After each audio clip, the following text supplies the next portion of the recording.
Friends, నేను ఇక్కడ ఎండు చేపల్లో ఇగురు వండుతున్నాను. ఓన్లీ ఉల్లిపాయలు వేసి ఇప్పుడు శుభ్రంగా ఒక 10 మినిట్స్ నానబెట్టుకొని మంచిగా రుద్దుదాము.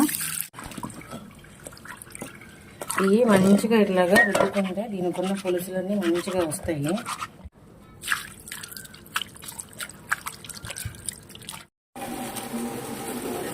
ఎండు చేపలు, ఉల్లిపాయలు, కరివేపాకు, కొత్తిమీర, పచ్చిమిర్చి. ఇప్పుడు ఎండు చేపలు ఉల్లిపాయ కూర ఎలా చేసుకోవాలో చూద్దాం.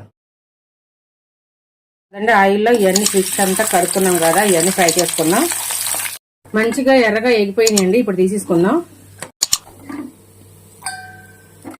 ఆనియన్స్, పసుపు, సాల్ట్ మంచిగా ఎగిపోయినాయండి. ఇప్పుడు కరివేపాకు, పచ్చిమిర్చి,